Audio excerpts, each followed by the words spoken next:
Hello and welcome to the Area 51 mini podcast. My name's Mike.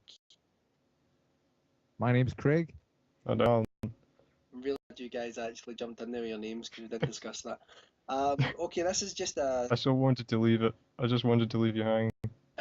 this is just a short run through of we do a longer podcast on our website www.area51.com, and we just thought we'd try the idea of doing some mini podcasts on YouTube.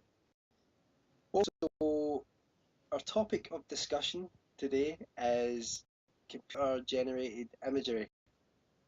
Thoughts? No, I've actually written down an agenda for what we're meant to discuss, and I've realised I've got the writing of a disabled doctor. It's okay because we'll just CG in some good handwriting. That's amazing. Yeah, that's Okay, quite a good use of it. okay, Craig, is cinema over reliant on CG? From seeing recently, absolutely. I watched Alice in Wonderland last night and I was not impressed. I was reminded of, those full motion video sequences in games. Yeah. Oh yeah. It was headed towards that sort of level of. It was very one-dimensional, and in no way does it seem part of the actual scene. Mm. You don't get time to appreciate anything that's on the screen. You get so much thrown at you simultaneously. I mean, there's so many elements which just seem, that way where things seem rendered right. Yeah. Like they haven't finished. It's almost like it's concept art. Do you know that could be In 3D. CG. Are we talking like it's missing texture? Basically, I mean, I don't know whether in that film whether that was a stylistic choice or, but it seems to me. I mean, I'll give you an example. I mean, there's you get these sort of landscapes and the camera sort of flies through the air and you see the castle and you don't get time to appreciate anything. Because I remember seeing sequences like that in, say, Lord of the Rings, because you've got a practical element in the shot, like a model shot. The physical element in the frame sort of holds your attention in a way that entirely generated backgrounds can't. It had that sort of. I mean, when was Phantom Menace released? Was that 1999? Yeah, 19. Yeah. I believe. I mean, it had that sort of watching characters against the backdrop, which just felt completely flat. And the exact same thing happened in Alice in Wonderland. I mean, this is 2010, and you're still getting that sort of one-dimensional feel. I think that's the problem, though, is it's about life, and the fact that a lot of the time with CG, you're just getting images that look completely stale, and they're not vibrant in any way, shape, or form. Well, yeah, I mean, I've got a feeling though that Tim Burton's an inherently visual director. I mean, he's at heart a set designer, yeah, art director, if you will. And I just felt that he was nowhere to be seen in the film. I think at heart he's an emo.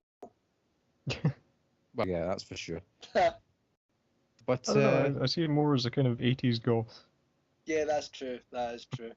Yeah, but I mean, look at Batman. Look at the sets and how the sets totally set the tone for the film. And well, that's an interesting point because I mean, with the original Batman, so much of it is really, really heavily reliant on set design, and yet it looks great. That's like one of the main features of the film. Seriously, I mean, it's totally fabricated. I mean, it's very stagey in a way. It's almost like it reads like a stage play. Some of the sequences in that film. I mean, it's you would never mistake it for real life, and an inherent charm about that. But I just felt with Alice in Wonderland, you're supposed to be involved in this fantastical land where anything can happen, and I kept thinking that it was just so flat. And in an age where things like Avatar are supposed to be blowing people's minds, it's not good enough.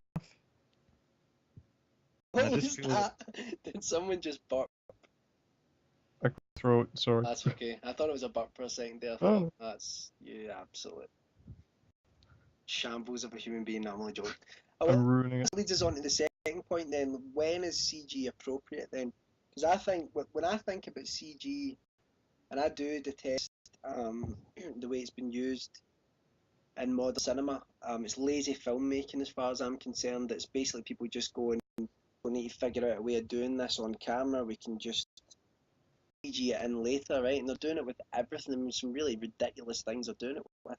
When I think about when CG is appropriate, I think about, you know, the T-Rex at night in Jurassic Park, which, you know, I don't hold up Jurassic Park as one of the best films ever, but certainly that to me is like one of the best examples of CG working.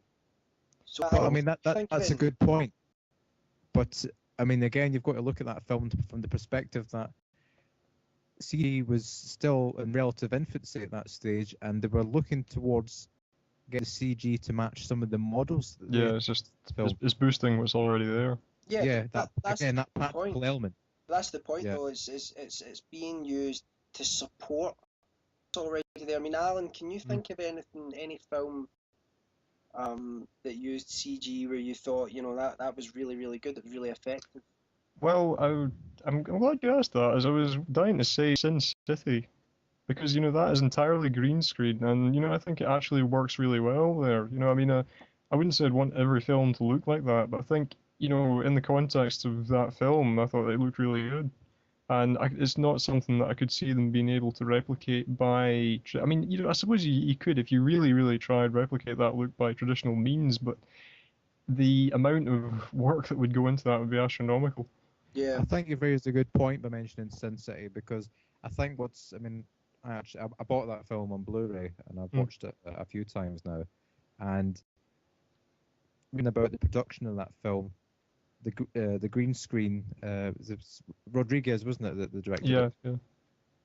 He was expressing that, like, in order to do practical sets, it would have boosted the budget, and it maybe would have bogged down the production, whereas they were able to do it very fast-paced and very loose.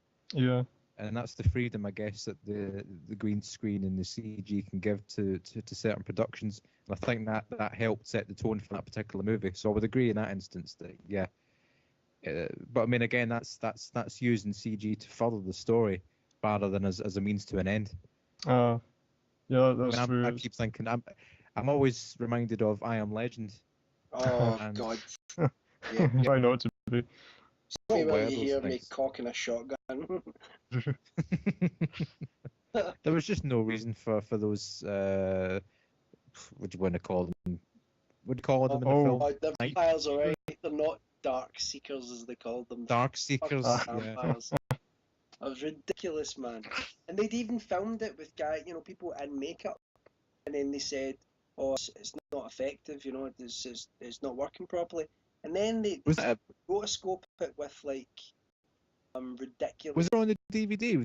Did we ever see an example? Not that I know of the physical. Not that I know of, but you know, I'm pretty certain that, you know, if you go back to the Vincent Price, I think it's 1963 or something like that, the Last Man on Earth, and people, you know, basically filled up with makeup and vampires, you know, and it works. That was the same in the Omega Man, but you know, even there wasn't. He had some awesome afros. The Omega Man was groovy. Oh yes. But Far superior film to I Am Legend. Oh, definitely. But I think we have to sort of wind this up, guys, because we've got a minute left.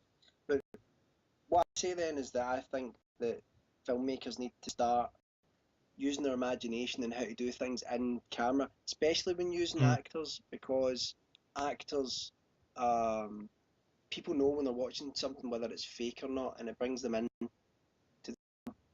What about you guys, Craig? Absolutely, I'd say it's got to be, it's totally for the director to use. I mean, I would never discount it, but it has to be used appropriately. Yeah. And I think it has to be used as a last resort. What about you? Well, I think, you know, you got to convince the filmmakers that people are going to see the movie, they're not going to see the CG. Yeah, definitely. Well, that was our first mini podcast. I hope you guys enjoyed it. If you get any suggestions, let us know. But that's all for now. Say bye-bye, everyone. Everyone. Bye-bye. Bye-bye.